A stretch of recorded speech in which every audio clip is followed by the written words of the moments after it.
Welcome to Oh Brother, a podcast where we try to figure it all out with your hosts, Brandon and Collin. On this week's show, mostly Verne. Ahoy! Ahoy! What's going on? Colin, I learned an amazing fact today. What? Do you know how you say hello in Czech? No. Ahoy. Wow! What?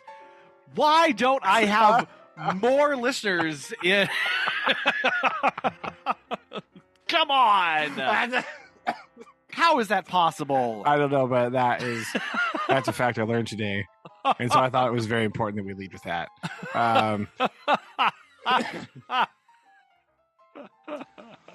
There you go. Oh, There you go. no. This is spectacular, Right? I'm discovering, discovering all sorts of things about myself that I didn't know. Yeah. Over You here. know how to say hello in Czech? It's spelled AHOJ in the Czech alphabet. I think they use like a Cyrillic type alphabet situation. So like, okay, nice. Czech, I might be wrong there, but I'm pretty sure it was.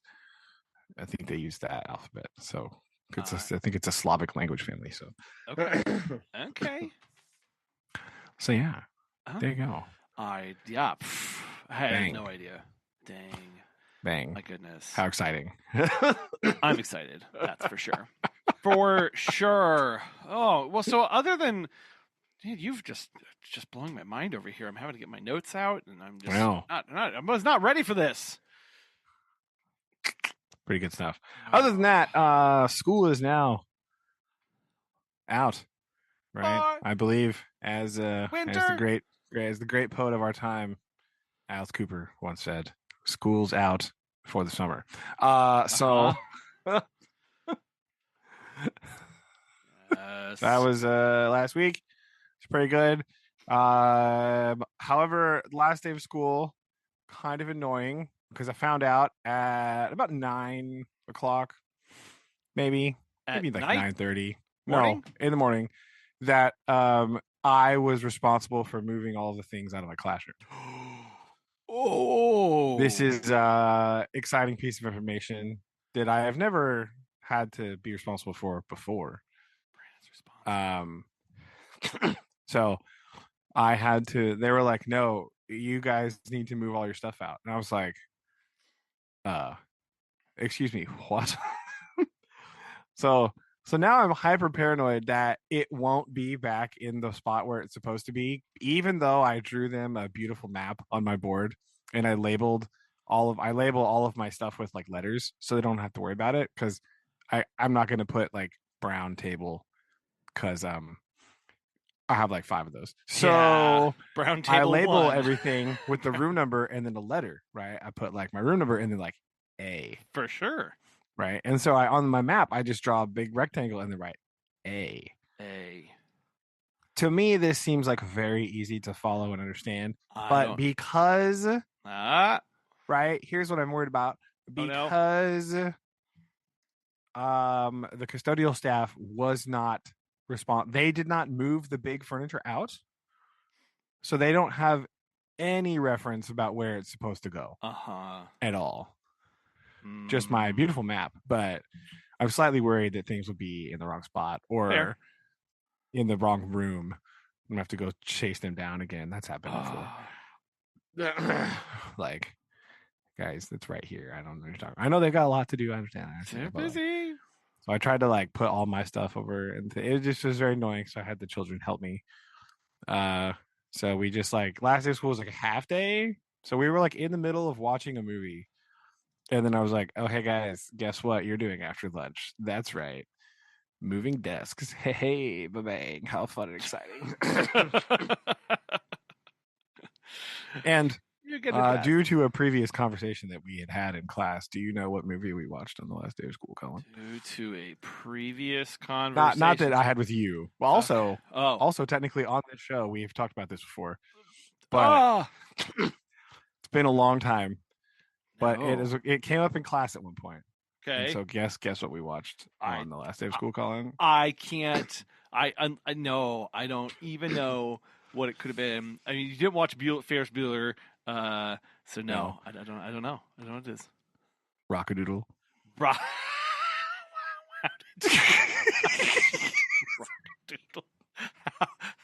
How?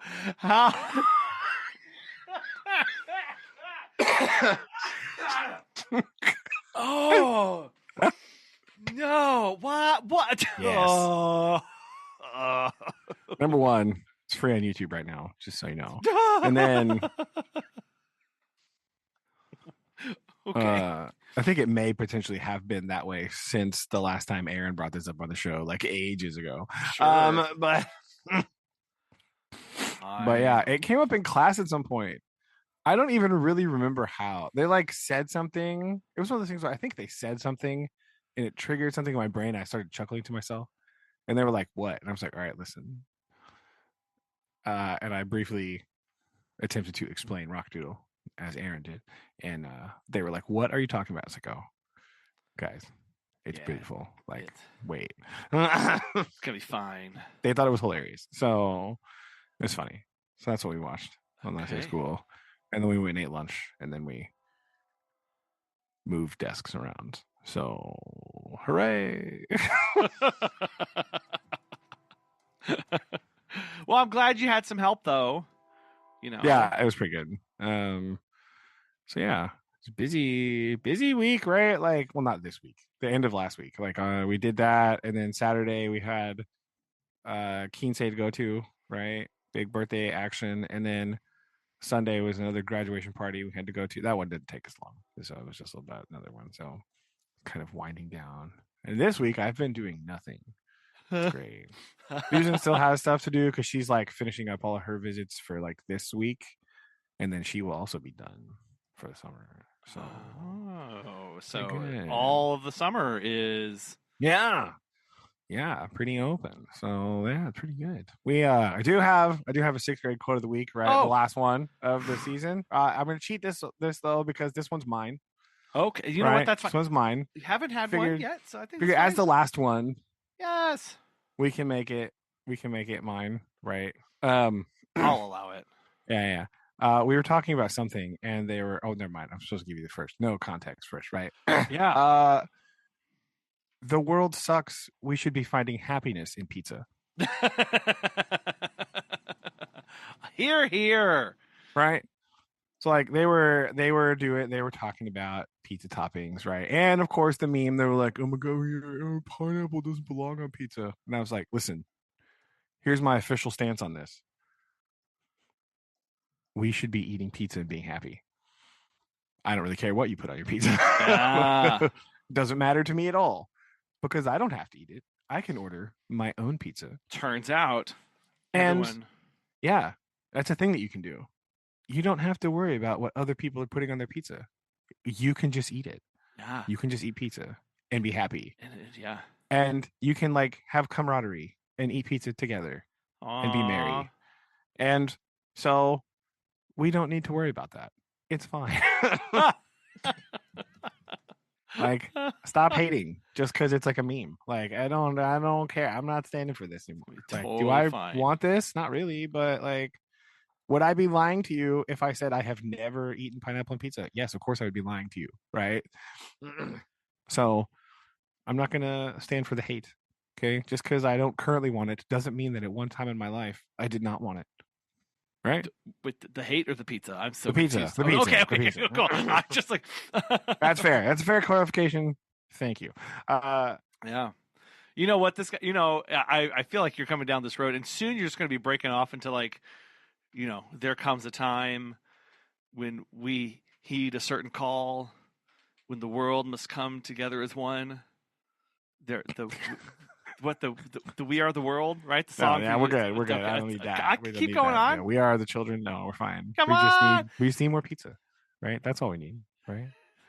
We're saving our own lives. Yeah. It's true. We'll make a better day, just you and me. Right.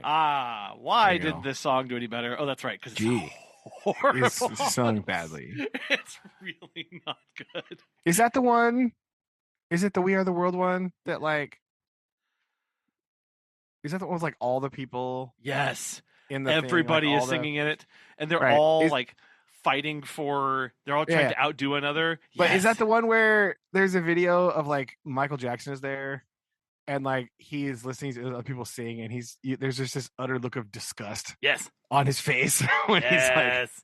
oh my God, Yeah. what is that? Oh. Okay, I was making sure I was the right one. I didn't know if there was another weird Yeah. There's thing.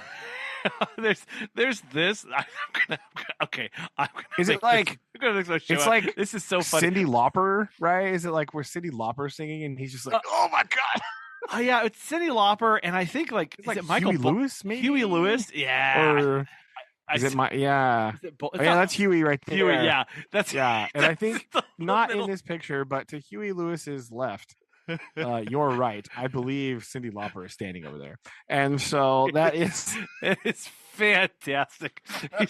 He sings because Huey Lewis and then Cyndi Lauper and Michael Jackson is just standing there going like see his face going like, oh ow. my God, what has my career come to? it's quite bad. It's quite wonderful. Yeah, so there you go. Yeah, that's okay. Well, maybe not that, but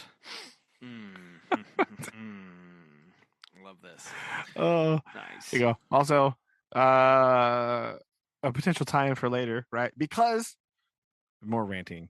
Things I've ranted about before, but it's a little small ranting, right? Because I was spending so much Googling trying to figure out like about the book that we're going to talk about later, right? YouTube and stuff thinks that I want to watch videos about book people, and I don't. Right, I do not want to watch this, but I've watched a few people talking about like how terrible the book space on the internet is because it has just devolved into like performative reading, and it upsets me a lot to like look at these people, right, and see what they're doing. And so when you say performative reading, what is? Are they like videoing themselves reading in a chair? No. So some of it is like these people that they're like, oh, look at this obscene number of books that I read this month, and you're like, what do you mean obscene? Like how did you do that? Right? More on that later. Spoilers. Maybe they're not actually, but what? like, no way. Yeah. Gambling. Ow. But like the idea of reading like specifically so that you can curate your bookshelf for the backdrop of your video is like kind of horrifying. Kind of awesome. The fact that these people like, not all of them, but like some of these people like are obsessed with like the special edition, like spraying the edges, like the paper edges of the book is like a thing, right? And so some of these people have books on their shelf the other way around, so that they're just looking at the edges, like the paper that's been sprayed in some sort of design, right? And like you can like I have no idea what that book is. Like I don't probably care what it is, but like that's the part that they're choosing to show you, right? Yes. These I don't know how you probably have feelings about this, right? But these are the people that like talk about like how they're super annoyed when a book series of books like don't have matching covers, and it's like the most annoying thing to them of all time because they don't look pretty on the shelf, right? I think they might die if they know that whenever I read a book, if it's in the same series, they're not even next to each other on my shelf. They're just like in a spot that was open. Ta-da! I kind of want to take a picture of my bookshelf and like put it on our thing so that people can just like have a fit about this. Wow, so you can just might hate on you. Oh, yeah, goodness. It'd be great, right?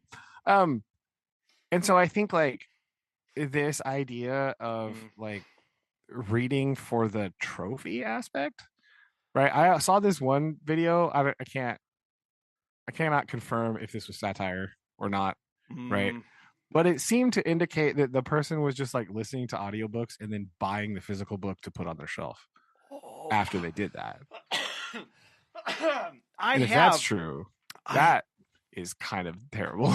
I know people who do this. Okay. Now, what they say they do it might be real. is they will buy both so that they can read some and listen to some, and it helps them move through the book quicker.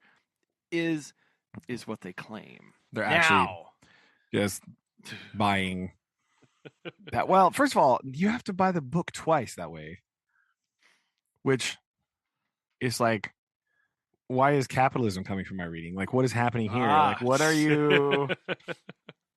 What is that? But like, a lot of the people online, like, it turns out, some of what they're doing is they are just listening to the audiobooks at like warp speed. Yeah. Right. And then I discovered that there are people on the interwebs that talk about books. This is definitely not everyone.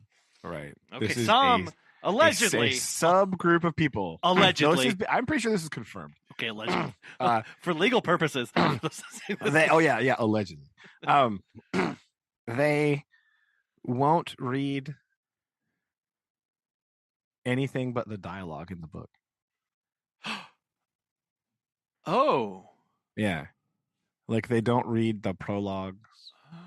They don't read the scene descriptions. And there are a set of people that I think only will read books that are in the first person.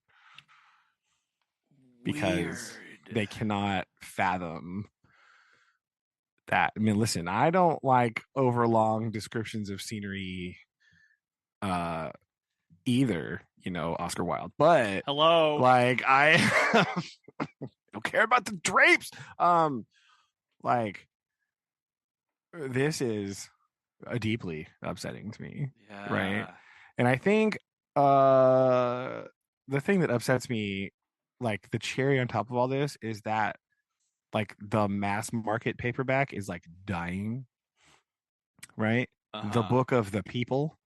Yeah. The book of the masses, the book that is cheap and available to everyone, is like not in demand because people don't find them aesthetically pleasing. This was the word. Well, you were talking about performative reading, and then you were talking about the people who get the books for how they match and stuff. The word that I came up with, that I was thinking about, was the aesthetic reading, for the aesthetics of it. Of the perfectly curated bookshelf. And you're right, there are like paperbacks that I have that I absolutely adore that would not exist these days. They just go straight to the heart. And this is 1A, B, C. Part of it is just the economics of everything's more expensive and you can charge more of a premium on the hardbacks. So they just it went right up market with that. And then there's also just, they look better on a shelf. They feel better. And I'm going, how? People always go, oh, well, man, look, the bookshelves of old. And, these old books, those weren't put together for aesthetics at all, right? No, that's just like the only way that books were bound. How they had to be bound in leather because that's all they had. That was it. That was the choice. Right. Yeah. And that's, I get really frustrated at that. They're trying to make a look of a library. Like, well, the library just looks the way, because that's how books are made. Like, just they're just on there. And do I have some books that I haven't read, but I like the way they look because they look old. Well, yeah, but like, I have a few of those, but like, and also like, Susan will buy hardback books of like if they're an author that like she loves, she will buy them those, right? Yes. But like everything else, she's like, yeah, I don't care. But like, if it's like one of the certain authors that she like, no, I love this author, and she like reads everything they write, then she wants that, right? But other than that, she's like, meh. Or maybe I'm just thinking of, like, I have some hardbacks. I had the option of buying like a hardback or a paperback, but I knew I was going to treat that book, this is kind of weird, but like more like a reference thing or more like an investment for more long-term stuff. Because what happens whenever you only have hardbacks available, the barrier to entry to reading and trying new things all of a sudden goes through the roof because they're more expensive. It's cost, right? Now all of a sudden it's like, oh well, I could have spent $5 on the paperback, but the only thing available is the $17 hardback. Yeah. Well. Yeah, I don't really want that. Never mind. Right. I'll just wait. And then what happens? Then you get the economics of, well, book sales go down, so they stop printing even more paperbacks and go, it's just this weird cycle.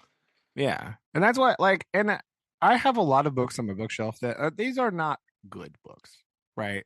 These are not like these will never be like classics or like high literature, right? But they are. I mean, I have a couple that are like that I have in paperback, but like a lot of them are just like, random books that you buy, and they're just like your guilty pleasure book. Like my guilty pleasure book is like the thriller fiction book, right? Like that is what you can just like blast through that in like 5 seconds and it's fine. Like it's a romp. They're usually like historic. I have a lot of them that are like historical in some nature, right? They're kind of like historical fiction thriller-y, right? There's like some sort of artifact. It's like very Indiana Jonesy, right? Like that. And so like these are not just the most well-written things of all time, but they are fun to read. You know what I mean? Like, oh yeah. And so those are definitely books that need to be paperbacks. Right? Like this is just the book that you just get and it's like, oh yeah, I'm just gonna rip through this and it's it's pretty good and like whatever. Some of them are like hidden gems for sure, but that's like how a lot of them works. You're like, oh my gosh, this was great. And don't know that and I'm looking at 2 like right now and I don't even remember really what that one's about. Like it was fine, right? Like whatever. Like it was fine, but like was it amazing? No. Like it was so like not every book is gonna be worthy of like that much care and attention and hardback and like you know what I mean? Like that's just like my weird opinions. Like some of these books I would never have bought them if they were like that. Like I don't care that much. Like I don't well, and the other thing that happens with this too is from the other side, if I'm an author and I want to publish a book, but my options for publishing are only hardback, well, then my cost to production is really high. And I better make sure that I have a big audience to recoup those costs. And I might not if I'm, it's like your first book, right? Like, yeah, like you're not going to have that. Like you just need to publish a paperback. Yeah. That's fine. Yeah. That makes sense to me. But apparently that's not okay. Whatever. I don't know. So I just need to rant about this a little bit. I was explaining this to Susan. She's deeply upset by many of these points. Oh, yes. Yes. Yeah, it kind of takes I think it just comes back to it stunts the joy of like reading. Megan and I very early on agreed on a few things that we were going to be willing to invest in, like for our family. One of them was always good food. Like we were always going to make sure we had good quality food. Like just something. The other one was encyclopedia sets. That was the second. The second one was we would be willing to spend money on books, and so. No, I mean that's fair though. Like right, like it's like everybody has a different. There's like different cost benefit levels to this for everybody. But right? what I don't like is that it makes reading, which should be easily like I think reading should be like accessible and easy and not like, oh my gosh, like this is like what happened to the Nickelback, the dime novels. Here's me getting old here, but like those allowed people to just go, I don't know, let me see, like no barrier, not like really wasn't. Yeah, I have a small little stack of those that I've picked up here and there and played. They're like the real thin, just like really bad quality like paperbacks, but like I have a little stack of them because they're cool. Like, you know what I mean? Like that's what. Yeah. And it does, the barrier to entry is like 0, right? Like that's the thing, right? Like I think there's a myth too, like there a lot of this myth is like, oh my gosh, like hardback books will last so much longer. Sure. Okay, but like, what do you mean by so much longer? Because like, what are you doing to your books that they're not like, a lot of these you read them once or twice or a couple times, like maybe the cover falls off, but like, oh well, whatever. If you like the book that much, so you don't really care. So like, they're not. I have no books on my shelf that are disintegrating.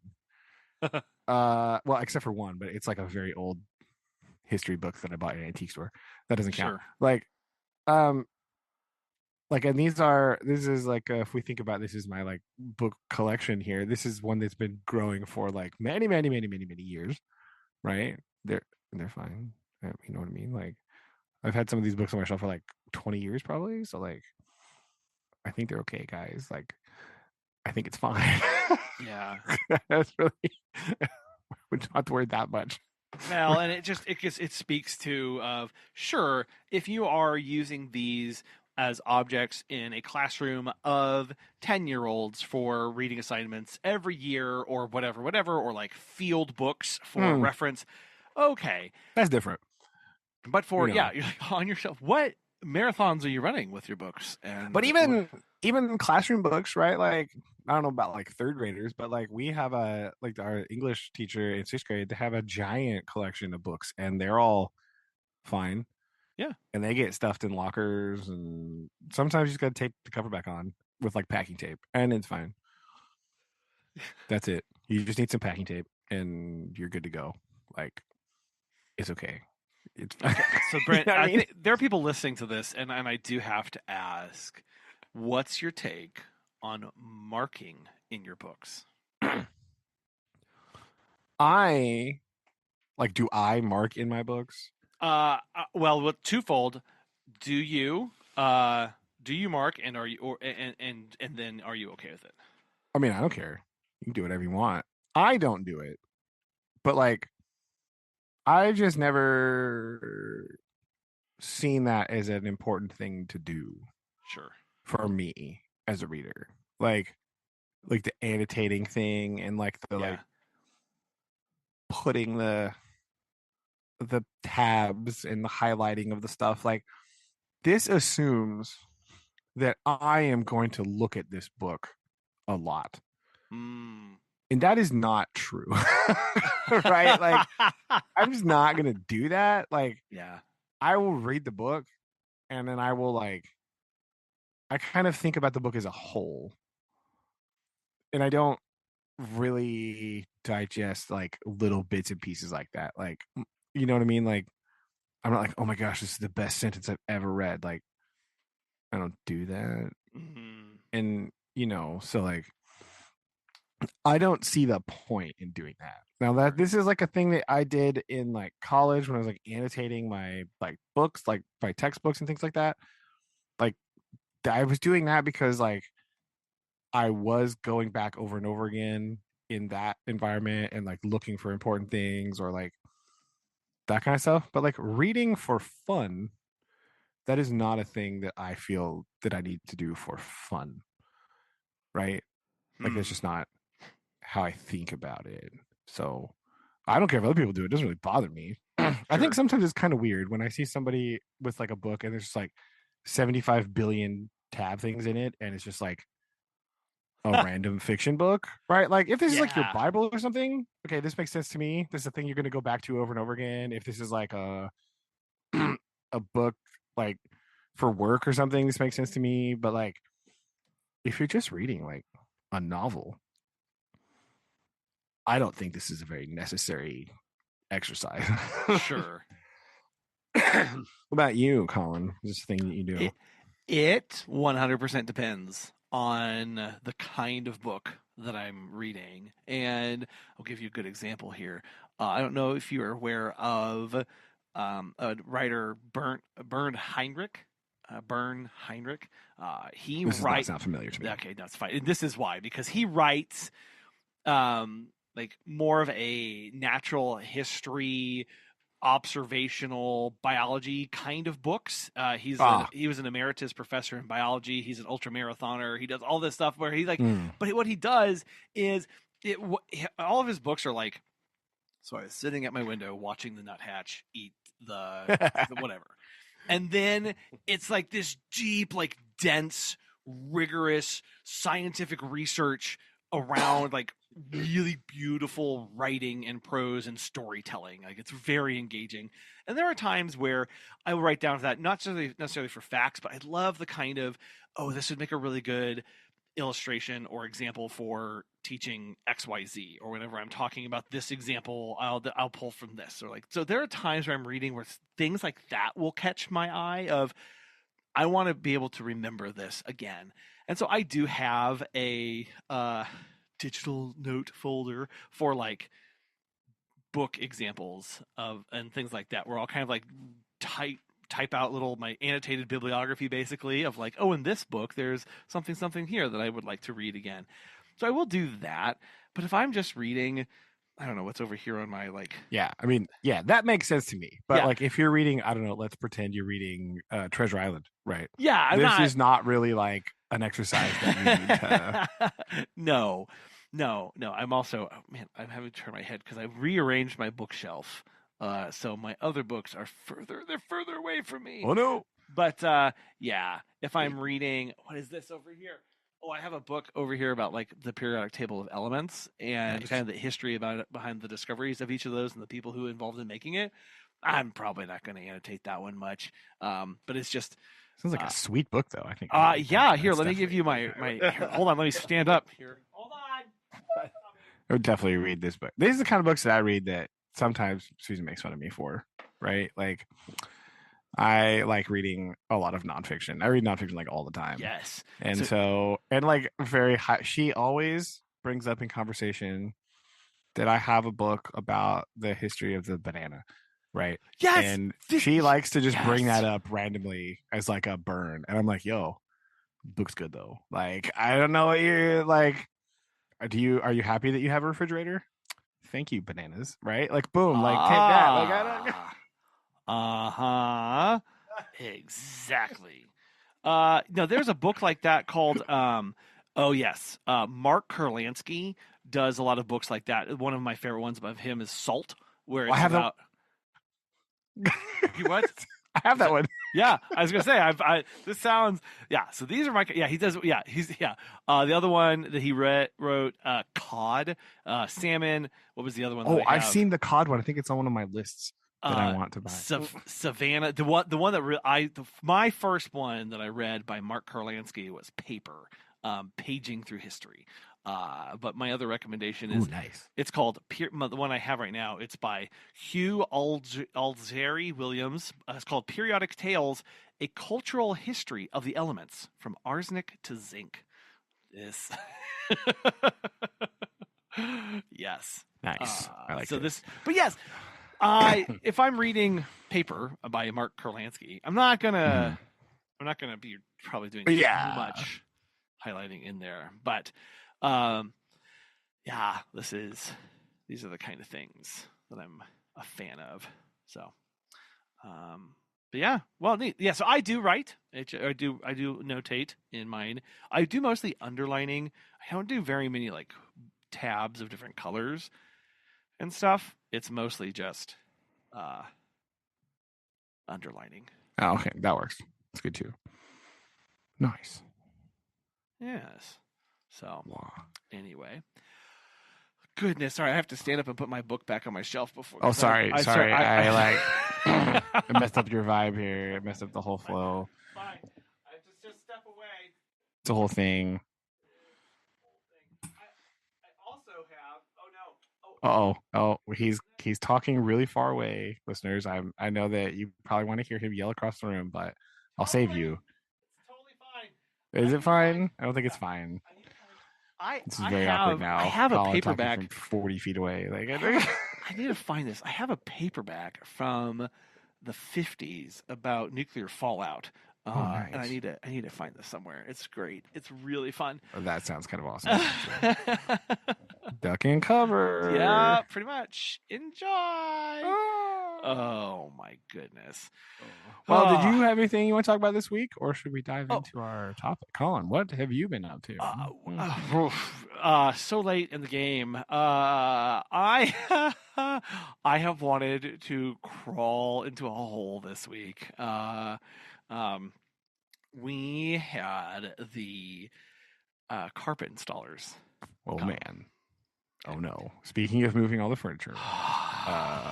And so here's the thing. It was like, okay, so we went, so before this, so on Friday, we moved everything out from 2 rooms because they were like, we're going to do 2 rooms in the hallway, and the next day we're going to come out into the other 2 rooms and the stairs. And I said, okay, I'm going to move everything out of the rooms. Don't do the rooms with everything in them.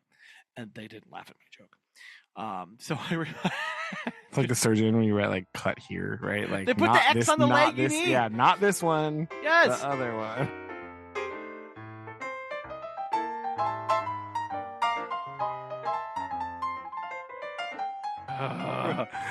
So that's pretty much what I did. I was like, well, so we then went and we took the children and Brandon, they rode their first roller coasters this past weekend.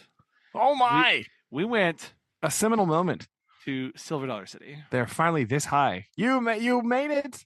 Holy! Here we go. We did. They are finally able to ride everything. And here's what we did. Finally this tall. We went, and of course, I haven't been since Mimi took us. Oh yeah, a large part of it is the same, I think. Yes, because it's been the same for many moons, 800 years. Like I don't know. And so we planned everything out, and here was my plan. Here's my plan, Brandon. We were going to come in, and what better way to start? Because I'm like, man, what would be the best intro roller coaster out of everyone's that they have now? What's like a good intro? And so I thought to myself, I was like, we're gonna ride Thunderation. It's like the old one. Yeah, it's still a little spooky, still a little scary, but like it's not. I'm not doing flips. I'm not going sideways. I'm just like getting my kidneys banged to boot. And so we come in, we immediately turn right. And it's not there anymore, is it? It closes down in January. This is its final season. Aha. But it was closed when we first came in. And so I had to go. I can't remember if it was closed or it was closing soon. I knew it was going away. Well, they were like, it's not open right now. We don't know how long it's going to take. And I was like, well, that's unfortunate. It's a good sign. And it probably should be closed down. Well, and so I was like, okay, well, what do we do? So I downloaded the app, and the app will show you what is open, what's closed, and what the approximate wait times are. All their stuff now. Fancy schmancy. So I'm like, well, I know there's like another wooden roller coaster on here called Outlaw Run. It's another wooden one. I'll ride another wooden roller coaster. Brandon, I've never been so scared in my entire life on a roller coaster. Wooden roller coasters are so rickety, right? Like it's like charming and like it's so quaint, but it's like bone rattling. No, they're at the drop. When you come up, the drop is basically. I came out of my seat dropping straight down. Okay. All right.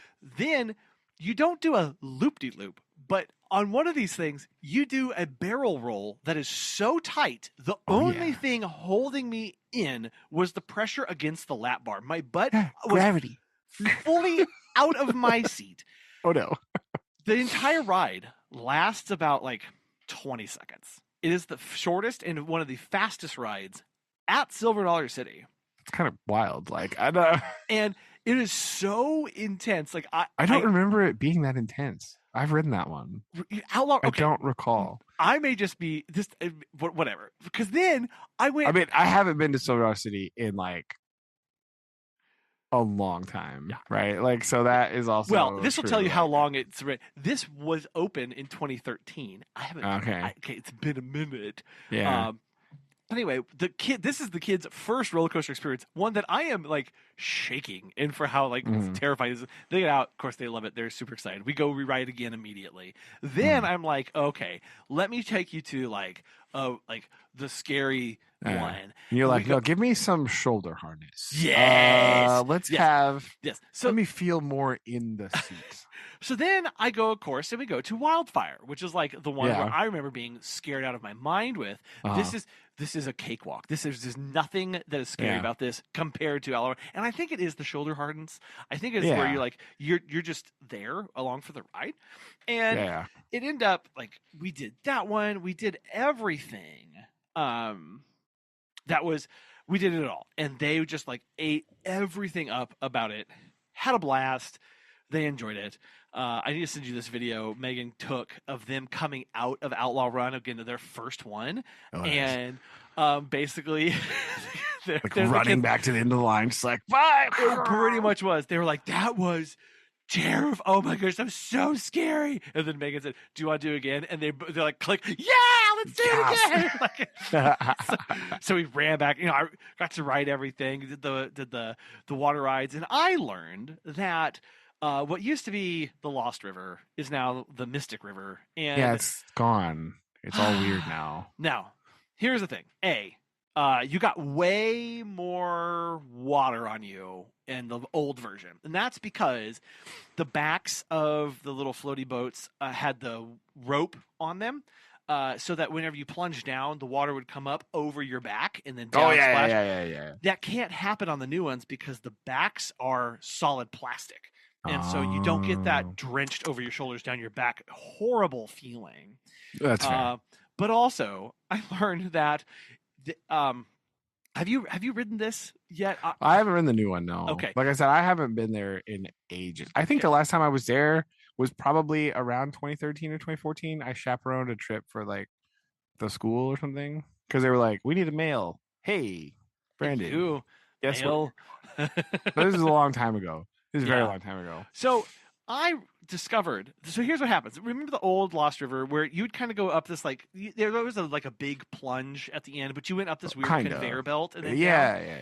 Imagine this, Brandon. Imagine if they were like, I sure would love to have a bigger drop, but a conveyor belt, I can't build one up that high because I don't have that much room.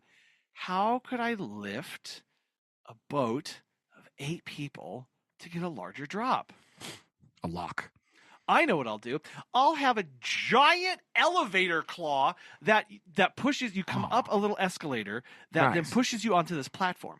Brandon, the platform then raises up, I think, 3 stories in the air, and you're just on the platform on the boat. You're sitting in your chair. Seems a little suspect to me. The whole tower, the whole tower turns 180 degrees. This whole tower is rotating constantly as it's picking stuff up, takes you all the way to the top. There's a little conveyor belt on the little pad that you're on. It activates, pushes you out into a slide, a giant slide for your boat. And then you go down the highest drop like this for this kind of boat in the Western Hemisphere. Oh, of course. It's terrifying. The scariest part was going up in this little elevator thing. Like a rickety, that's one of the things that's weird about Silver City is that, you almost feel like you can't trust everything fully because everything else is so old timey and rusty that it's the aesthetics are like that. It's old and broken down and stuff. And then you're trusting this thing to horse you way up in the air. You're like, there's some incongruous thought processes happening right now, and I'm not 100% sure I'm okay with it. Yes. Yeah. Now, so I trust that some of their, engineering and stuff is fine, but I was terrified. It was just what is going on with all this? So did you calm down by going to the flooded mine? Is that still there? I did go through the flooded mine. Yes. I was so happy. And I love the flooded mine because it's not hot in there.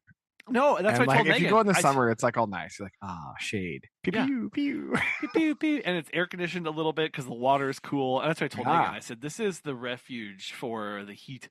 And if you are competing, this is the spoilers for if you are competing for the highest score on that. Oh. Right? Don't try and hit as many targets as you can. No. You just hit the same one as soon as it comes into range, and you Yeah. plink that and turn backwards to continue hit it around some of those corners so that you can get your high score. Yeah, you can just hit the same one over and over again. Over and it's over. Not a one and done situation. Yes. Right? It is kind of more fun because some of them like trigger little things like move around, so that's kind of fun to do. But like, yeah. But if you're in there, if you're competing against people, this is what you do. Don't go for a number of targets. Just hit the same one over and over. Yeah. Is the new Fire in the Hole open?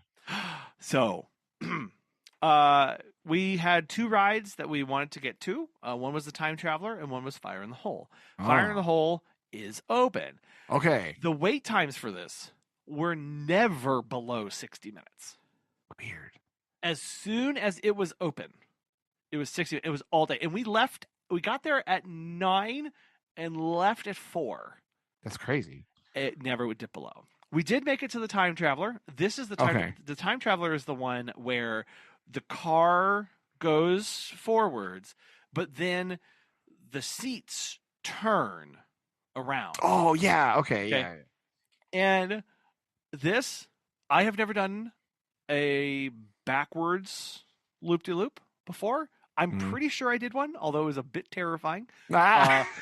Because they weren't like, it wasn't like the teacup thing where they're just spinning constantly. The death spin of the teacup, right? Oh my gosh. It holy moved, those are terrifying. They moved at certain intervals at certain times, right? Like they were kind of programmed to move. They weren't just free spinning. Yeah. So to kind of give, but what was really cool was you're in the car. Okay, there are some forward facing seats, some backwards facing seats, and the track exits the little loading area and immediately does a big quick drop. Or not a big, well, not big, not quick because they're just coming off, but it kind of comes in and drops pretty steeply. And the way they have it programmed is as each car reaches the apex of that, the whole car turns 180 degrees. Nice. And so as you're going down, all of a sudden you're turning. And that's when I was like, uh-oh. This is what I was expecting today. So anyway, we had fun. We rode the train. We did not get to do the mine tour or the cave tour because they were full. Okay, that's fair. Yeah, fair enough. So we did that. Came back. What about Grandpa's mansion? Of course. Okay, good. All right, good. I was making sure. We were kind of we went there with the idea of like, let's ride the roller coasters. But of course, as I'm going around, I'm like, oh yeah, we've gotta, and oh, we have to do the swinging bridge, and oh, we have to do this. And I can definitely tell what parts of the park my brain has memorized and which parts of the park my brain does not know at all. Did you ride the balloons, Collin? Did you, did you, for like old time's sake, ride the balloons? We did not ride the balloons. Okay. We figured this time was for roller coasters. Next That's time fair. we were gonna do like more like sightsee things. Okay. So anyway, so it was good. I don't know if nostalgia overwhelmed you and you're like, the balloons, they call me. Balloons. Like, no, that was my train. I allowed myself to okay, that's fair. That's fair. Because I was like, we have to do this. Oh yeah, you allowed yourself, and Noah totally didn't want to do that. Dragging. Totally was, not every time we interested. had to we had to walk past the train, he wasn't dragging his feet and slowly melting down before Yeah. Staring off into the train station like, it's right there, Father. It calls to me. Go. Now Megan is not a big roller coaster person. She used to like them. Now, not so much. I'm surprised that you. Well, I mean, somebody had to go with the children, right? But like you, famous for not liking heights even a little bit. No. And suddenly, like, sure, strap me in and let's go. I don't know what it is. I don't know what disconnects. It's the speed. It's speed. Addictive. I think I told, because I was also remarking about this to Megan. I have ridden a carousel where you're just kind of going in a circle and going up and down. And I have gotten nauseous and had to get off, otherwise I was going to vomit. But roller coasters, I don't have that problem at all. And I think it's just because it's not the same motion over and over and over. That's true, yeah. It's just it or is like those dumb teacups just like relentlessly spinning at warp speed because yes, around in a circle. Yes, that like like when we go to the state fair, they've got a few of those things where it's like you're in an apple and you spin around, and then you have a little control where you can pull thing and spin. I cannot do those. But I can do a roller coaster because it's not rhythmic or the same or any sort of things. I don't get a resonant frequency. There's also more adrenaline in a roller coaster. Yes. Right. You get like that like adrenaline spike. You're like the dopamine is like, like you know, I'm gonna you're going die! like 1,000,000 miles an hour. Yeah. Yes. Yeah. So it was a success. We had like one ticket that was free. We bought some we found some cheaper things. The thing I did splurge on though, I did pay for upgraded parking because wow.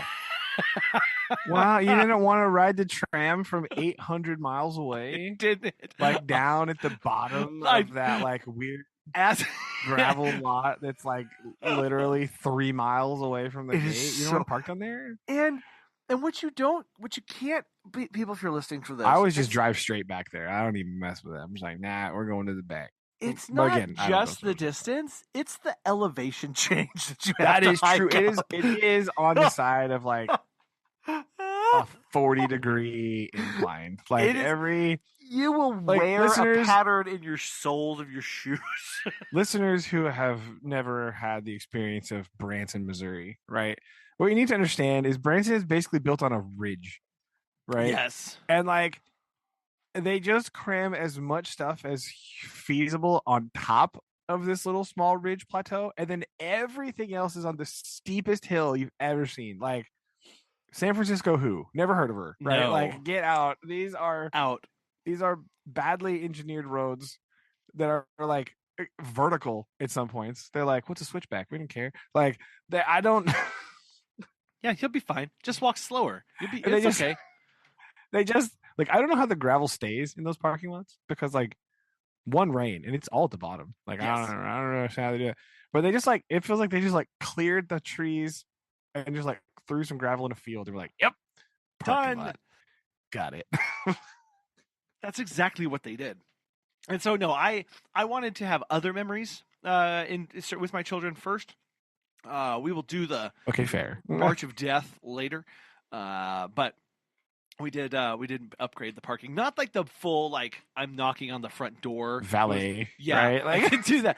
I was like, I'm not like that's the jump. Like here's the thing, free parking is free parking. You ride the tram and you risk. The upgraded parking was $22. Okay, that's kind of a lot. But the tram. Okay. But then no tram. But listen to this. The like next tier was $70. Okay, that's insanity. And that's steal your dollar holler indeed. Holy cow! What the heck? Where I was like, okay, no, I will, Silver I will cede you 22 of my buckaroos here. That is fine, but no, I can't do 70. So that's insanity. Yeah, I was like, that is insane. And the one thing that I will lament that I did know was gone was the Mine restaurant. Oh, it was not there. It is gone. It closed during COVID and it never reopened. No way. It's now something called like the Mills something. It's the same boring, concept. But like yes. Not the one. No. Not the underground. I think it still is underground, but it's not like mine themed and all that stuff. And that's again the place to go in the summer because it's underground and has it's not hot. Yeah. It's not an outdoor like walk up. Here's hot dog.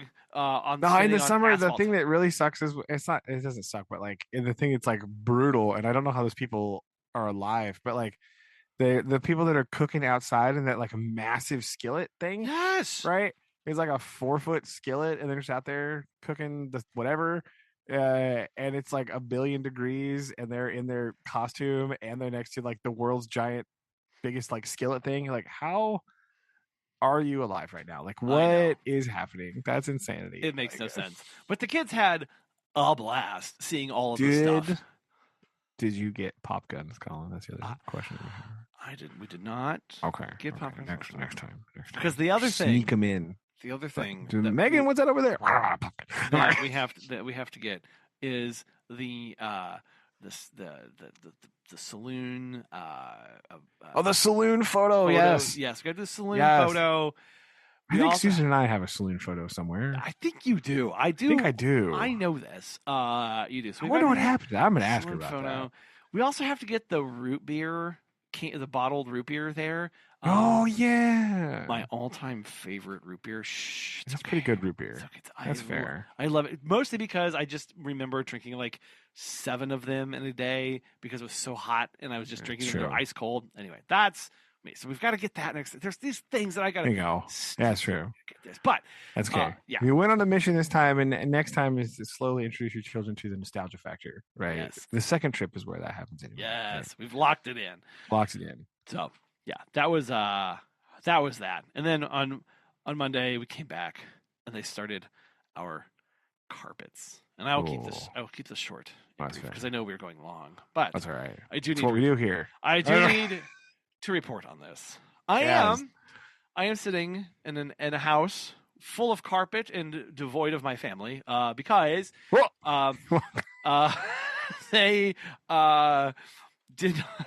You don't love that new carpet smell? Is that what it's like? It's the off-gassing, Brandon. The off-gassing. That's fair. That's fair. So I'm home getting the carcinogens and the whatever, but all of our windows are open. And my fans are blowing and everything's like that. But yes. Where did they go? What did you do with them? Megan's folks. They are staying at Megan's folks. Okay. Yeah, so it's a sleepover at Nana Pop's. But they came over. They did the thing on Monday. I then switched it over. And one of my biggest fears going into this was that I was going to pick something that I hated. And this is well documented. Yes, well documented. This has some conversations may have happened on this. And several weeks worth of that. Megan and I went through like excruciating details through like texture, height, coloration, pattern, all sorts of things on this. We had swatches and samples galore all over our house. And we finally had to say, we're just going to pick the least offensive one and we'll just have to do it. We'll just have to do it. And I am here to say that officially I made a bad choice for our stairs carpet. It is not good. It is not happy with it. It's not a good carpet. And here are the reasons thus. Oh, no. Oh, no. I know. The main carpet throughout the rest of the upstairs, it's fine. It's good. I'm glad we went with it. It probably could have been darker. Whatever. And this is the annoying part, where ultimately it's the installers did their job. However, I don't know. Brandon, let's say you came into a home where the owner let you in to the home and then they said, I'm not coming back today. And then you finished your job and then you left. Would you lock the front door? Of course not. I'd probably leave it wide open. Right? You know what? I'm surprised they didn't, because I came home to an unlocked front door and I called and I said, is it standard practice for you to leave the doors unlocked? And they said, well, you didn't tell us to lock it.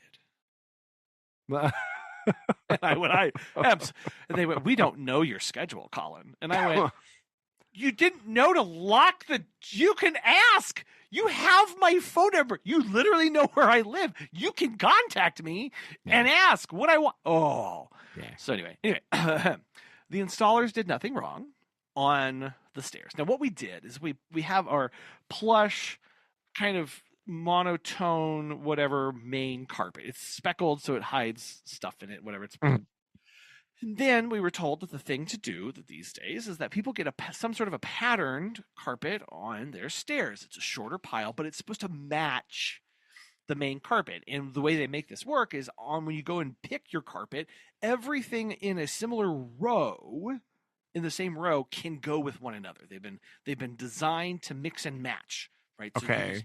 Pick whatever in the same row. I think I'm picking up what you're putting down here. As you start imagine a grid, and at the top of the grid are all very light colors, and then you work your way down, and they get darker and more solid. But everything in the rows can be paired. And so I was like, fine, pick this and this. There's a pattern. Put it in. Well, Here's Collin asks 1,000 different questions. It took Collin 3.5 months to pick this. Yeah. Here are things and considerations that Collin didn't take into account. Oh no. Will having a shorter carpet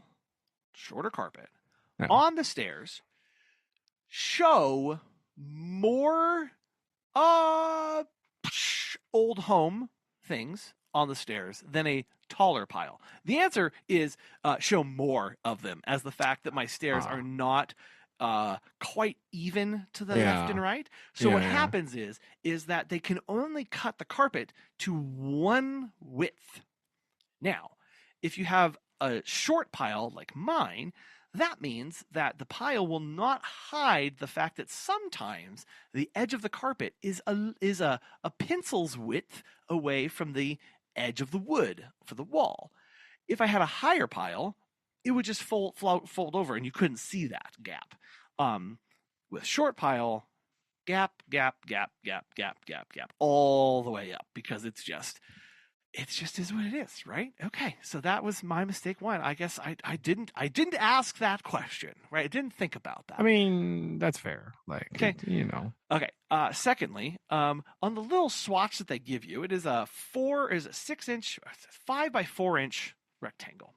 What I didn't realize is that when there's a lot more of that carpet, it picks up a pattern of striations. And what they do is, because of the weaving, as I found out today when I called and had my concerns, is they put those striations going up and down the stairs as opposed to left and right, because of as that folds, so that striation is actually a break in the weave pattern, and if it hits that curve at the edge of the stair, it's going to wear funny. Yeah. Yes, right? And so they put these up and down. Upon looking at this, it looks like a stupid runway, and I hate the lines going up and down my stairs. I hate them with a burning passion. I cannot stand it. I cannot explain to you enough the overwhelming unease and disgust I have walking up my stairs in all these little tiny lines and rows, like somebody's doing a big planting of corn coming up and down. I just... coupled with the gaps and closeness discrepancies as you go left and right all the way up, and you can see, there's shadow here because there's a gap, and then there's no gap, and then gap, and then no gap. I also learned that when you put on stairs, they don't, rightfully so, should have known this, there's no of the nail rails or whatever they have, whatever those are called, right? Oh, that they hook onto. They don't put those on the walking surface because you're going to impale your foot. Yeah. Well, on a thicker carpet, when you press in the middle of the stair, because it's thicker, you don't notice. So the surface of the step, nothing is nailed down there. Okay. Yeah. Now, when you have a thicker pile, a thicker carpet, when you press in the middle, it's absorbed by the carpet itself, and you don't notice any flex of that stair pad. When it's shorter, it's more rigid. So as I step on it, I can notice, because I do this, I watch, and I can notice the edges of the steps just flex a little up because I stepped in the middle, right? Now, this will decrease, hopefully, as it wears in. But right now, the little edges go flip, flip, flip, flip, flip, flip as you step up on this because it's deforming and it's forcing them in the other way. Yeah. And so, again...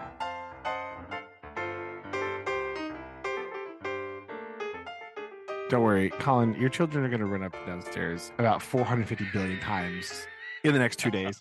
And so I think the break-in period will be quite quick. They may even wear off some of the little liney things, right? No, these are woven in there. These are part of it. I believe in them. So after all of my questions and color and wear and patterns and stuff, and at no point did thickness come into play. And so, again, I have to reiterate, the installers are fantastic. They did a great job with everything, except the door. But that's beside the point. It's fine. Yeah. And the carpet is functioning as it should, right? These are all known characteristics, just not known characteristics to me because I would have made a different decision. I'm so angry by this. Maybe all right, Colin. I will. Fine. Well, and here's the other thing. I'm still waiting to do our kitchen floors. I'm waiting to hear back from that guy. So we're gonna. I come off anxiety coming in hot off of my carpet debacle and my immense regrets. So all my kitchen guy better be prepared. I'm gonna try. Watch out. I'm gonna try not to cross over my frustrations. They're different. They're separate. This bucket for the carpet. This bucket for the kitchen. But. Anyway, so that's where we're coming in. You catch me on a day where I saw my stairs for the first time. That's fair. Well, I'm sorry. Sorry, this has distressed you greatly. I've learned better. That's what I called. But the unfortunate part was they called and they asked for my opinion, and this is where I was like, oh no, you shouldn't have done that. And so I was like, I really tried to be like somewhat positive, but I could not hide my disgust with what was happening in front of me. And so eventually I was just like, I have learned today a very expensive lesson. And I told him, I said, I'm really disappointed in the outcome of this. And I will make sure it doesn't happen again. But thanks. I felt so bad but they were like, what do you think of it? I'm like, gotta be honest. This is horrible. Oh dear. Yes. Oh. Well, Colin, let's distract you from your carpet. Yes. By our unveiling of our summer reading, right? Our summer reading. I'm going to start calling it our summer reading program, even though it's not a program. That's fine. I like it. It just flows off the tongue a bit better. That's okay. I'm okay with this. We can make stickers. It'd be fine. So this is interesting, right? This is listeners. I need Colin. I need your opinion, right? We have decided that we are going to read a science fiction novel for the summer. Yes. Right? Now, also, this is very humorous to me just personally because we are coming off the back of reading Great Expectations, the oldest novel that we have ever read. We're diving right into the most recent novel we have ever read. It was published in 1985. Uh-huh. Right? This is great. So I think I like this juxtaposition as well. I mean, you could not be more opposite of Great Expectations, really. Or, I mean, I guess we'll see. Before we unveil the name of the novel, Colin, I want to know do you have science fiction reading experience? Is this a genre that you read? This is not a genre that I read. No. Me neither. No. And I was even trying to go back and be like, what are some other science fiction books that I may have read? And gotta be honest, I'm like, I barely remember Brave New World. And then like some Orson Welles, maybe that would classify, right? Like, oh yeah, I think I have read the Time Machine. I think that's true. I've read Journey to the Center of the Earth, which is I have read a few. I have read some Verne. Right. Sorry, Verne was my next one. Sorry. Yeah. But Journey to the Center of the Earth is Jules Verne. I think I read that one. I can't remember which Verne I have read. I know I've read definitely Journey to the Center of the Earth. I think I may have read The Earth to the Moon also. Yes. When I was looking at my Around the World in 80 Days is another one that I've read. Lots of Verne. Yeah, mostly Verne. Actually, is what I'm going to say. This is mostly Verne. Yeah. So whenever I was talking about my random pile of small mass market paperbacks that I have on my shelf, those are pretty much the only science fiction books that I have here. They appear to be. Hold on. They appear to be things like Planet of the Apes, 2001: A Space Odyssey. Oh, okay. Something called More Than Human, which I vaguely remember. And some Beyond the Horizon, little Robert Heinlein in there as well. So that's pretty much it. I don't really remember when I read these books. Yeah, so I don't either. I have some books on my shelf that I would call science fiction adjacent, right? Like they are thriller novels, but they have a bit of sciencey stuff in them. Well, right? Like there's like things like something under the ice in Antarctica, right? But it's a thriller novel, right? So it's not really science fiction. It's like even like Frankenstein, right, is oh another yeah, kind of like that is kind a of sci-fi gothic book. horror science fiction-y, but like I mean, that's generally considered like the sci-fi book, first one, right? yes, Right. Technically, we might be able to class Connecticut Yankee as sci-fi because it's a time travel book, kind of, sort of, maybe a okay, little bit, but I don't think it's not really supposed to be a sci-fi book. It's more of a social commentary, as we have discussed ad nauseum. what? And apart from my random couple of books on my bookshelf, the only other books that I have read are Star Wars extended universe novels when I was in middle school. Okay, I read a ton of those. Yeah, That's kind of where my science fiction novel a book kind of ends. This is a genre that I engage with much more in movies and video games. Right? This is a thing where I find myself engaging with it there. Colin, I have for you a brief top 5 random sci-fi video games that I remembered about today. Would you like my top 5? Yes.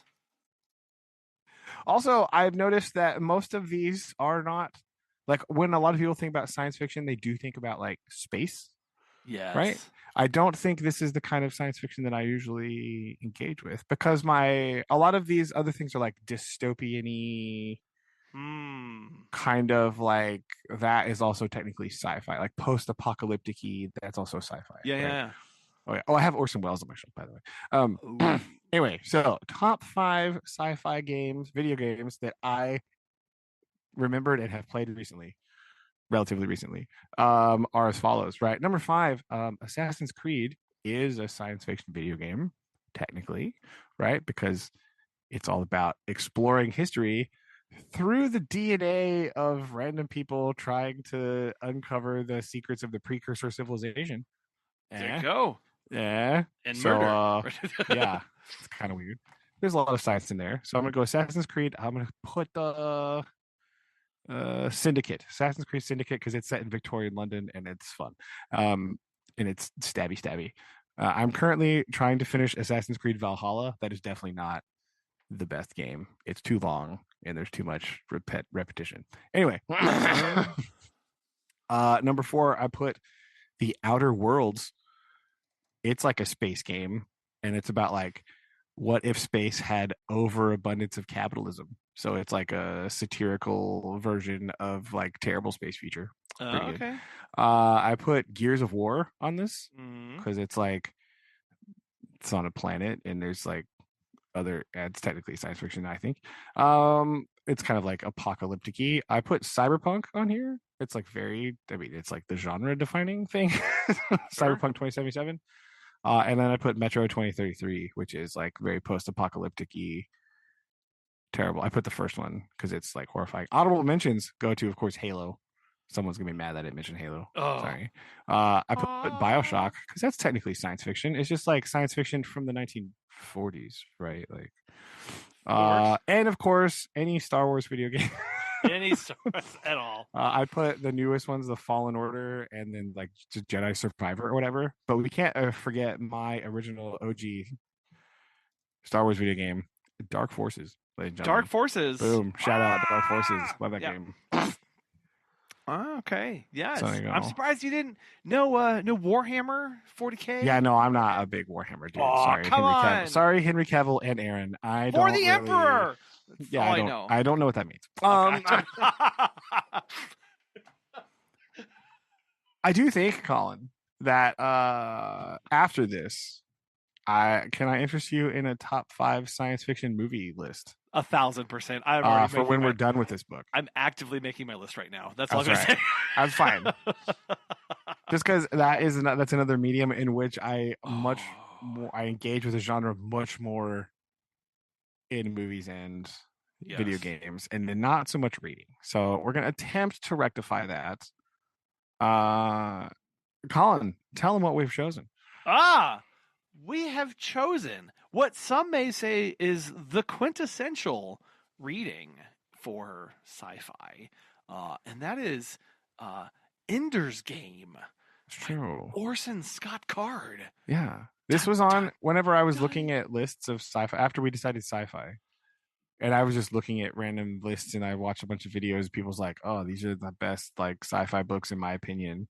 Like this book was on a ton of people's lists. Yeah. So we're gonna see how right they are. Yes. In looking, I have read nothing about this. I mean, I've read like the brief little intro thing, but I just read spoilers. Like, no. But I quickly got like a little overwhelmed because apparently there's like a series of this. Oh yeah, this is also interesting. This is the first book in a series I think we've read. Yes, right. This is book one of whatever the Ender saga.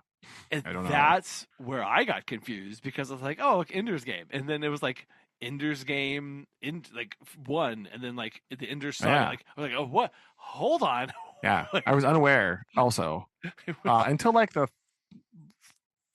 many lists in, they were like, oh yeah, this one. Somebody at some point was like, actually the sequel I think is better. And I was like, what do you mean? What sequel?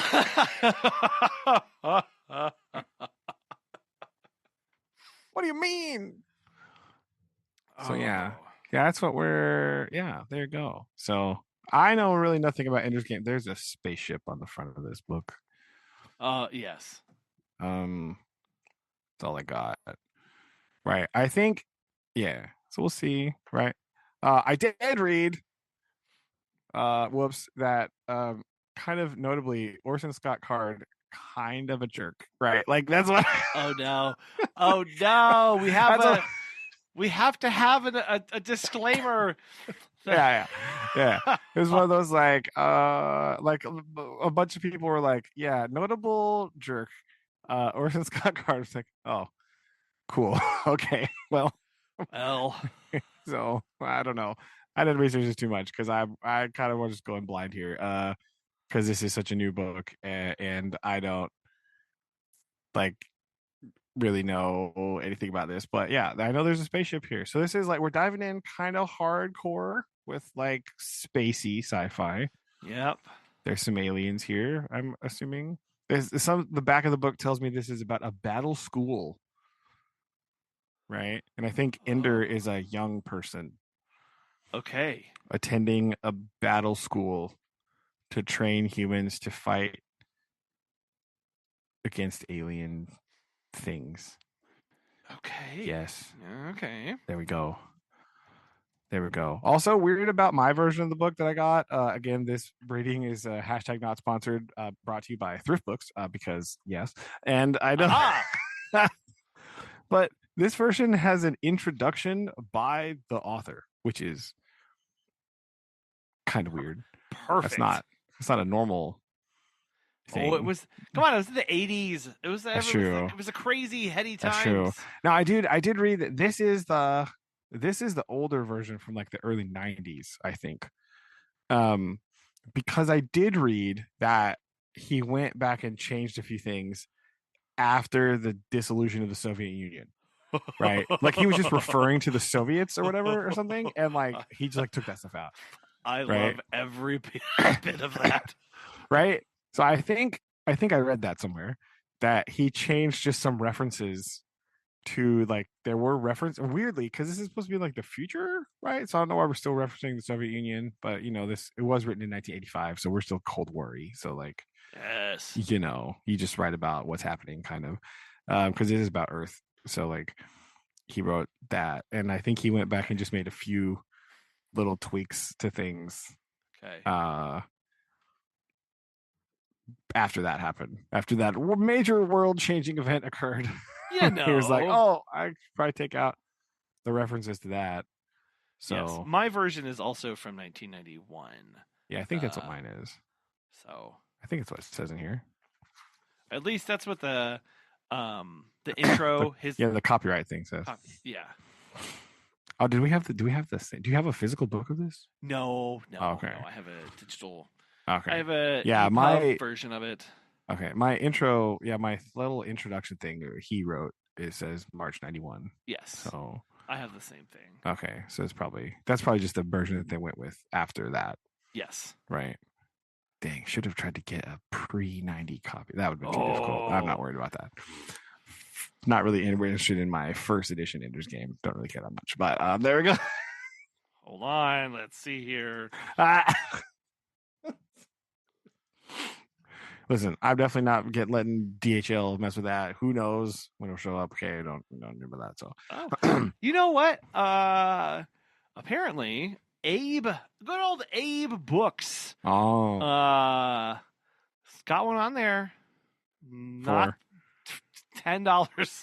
Hey, all right, never mind. All right, there we go. Okay, I think maybe deal with that. No, it's fine. I'm a bit. Oh, okay, never mind. No, Burnside Rare Books. Got it. Boom, Brandon. First edition, first printing, signed by Orson Scott Card. I don't really care that much. Okay, bound in the blue paper covered boards over dark blue cloth effect, spine lettered in silver, near fine with light wear to spine end and corners, subtle abrasions to bottom and edge front book cover, a fine, near fine unclipped dust jacket with light edge wear and faint rubbing in verso, a great copy of the 1985 Nebula and 1986 Hugo Awards for Best Novel, scarce signed item. Yours from burnsidebooks.com, $4,800. Oh, no thanks. I'm good. Oh, okay, fine. Anyway, it's just there. Yeah, this book is apparently a Hugo and Nebula award-winning novel. Yes. Apparently that's good. Those are science fiction awards that I heard on videos. So, yes. We'll go. Also, this is the shortest book we've read in quite a while. Only 15 chapters, and they're not very long at all. No, it's a burner. Yes. So, we can think about or trying to talk about how we don't have to talk right now, but we can talk about how the pacing that we want to set for this, because we don't want to be over in like 2 weeks, but like drag it out a little bit here. But I'm like, well, 2 chapters, there's not a whole lot to talk about, but also 3, that's only 5 weeks of content. So maybe we'll just read the whole Ender series for the summer. Hey, I mean, if they're all this long, that wouldn't be that big deal. No, considering how Connecticut Yankee and King Arthur scored about killed us trying to get through all of that book that never ended. That's true. That's true. We could storm through these. Like, I think that's. So we'll see. Yeah, we'll talk about pacing. Okay. But then, yes, I definitely am down for the top 5 draft for best sci-fi movies. Yes, yeah, I think that's going to be good. There's some Right. potential stormers on there. Yes. Maybe not best, maybe favorites. Because, again, there's a big difference between good movies and movies I like, right? Like, they're not always great. Like, I like them, but they might not be like Siskel and Ebert. It's approved, our draft for our. That's true. Yeah. It's our my best movie. No. It is canonical that all of ours are the best definitive top 5. Okay. All right. Yeah, well, we're just gonna keep that going. Yeah, we're not gonna. Yeah. Don't tarnish our brand here. Okay. Sorry. Yes. Definitive best top 5 sci-fi movies, according to me. Come at me, Collin. Yeah. We'll see how much overlap is on this list. That's gonna be very interesting. I don't know. Oh man. Oh, so yes, that's always my favorite part is seeing if there's how the overlap works. Yes. Like, that's my favorite part about the list. I know. I'm very excited for this. Yes. So, yes, good stuff. Okay. Well, I has haiku. All right. Here? I think we can do that. I think so. Okay. Let me. They smiled and explained everything after signing. Too late for regrets. Oh, no. I'll be fine with my carpet. It'll be okay. I'll get over it eventually. It's gonna be fine. It's first day. Just buyer's remorse and decisions fatigue. So it'll be okay. It'll be yes, it'll be fine. I'll let it go. Okay. It'll grow on me. I'm sure I'll find some character in it that I desire, that I love. But yes, that's what I'll focus on. And okay. then just stop thinking about it. Our power went off at 1 a.m. this morning, and so I was up, and I was like, ooh, I'll know what I'll do. I'll get my flashlight out, and I'll go up and down the stairs so I can see the shadows. You're just asking. You're just looking for flaws now. This is okay. We just have to embrace Collin. Collin, I need you to embrace the carpet wabi sabi. Okay, that's what I need right now. That's what I just need to do. Carpet wabi sabi. Yes. Ooh, I'm gonna go. Oh, but I have to walk down it to get downstairs. It's fine. It's fine. Just close my eyes. Don't be safe on the stairs. Use the railing. Okay, we know how coordinated you are. Please don't fall down the stairs with your family gone. Okay? I know. No. It's just me broken at the bottom of the steps. Yeah, Megan won't be there to hear you crashing down the stairs. All right. Sir, what happened? I couldn't bear to look at it. I couldn't. Yeah, that's getting blood stains all over your carpet is not a good reason to get new carpet. Okay, don't do that. Insurance would cover it then, I think. No, allegedly. Oh my God, allegedly. Anyway, I'll behave. I'm not going to be fine. All right. So we will come back storming into Ender's Game next time. Okay, lots to look forward to. Indeed. Love you. Love you too. Bye. Bye.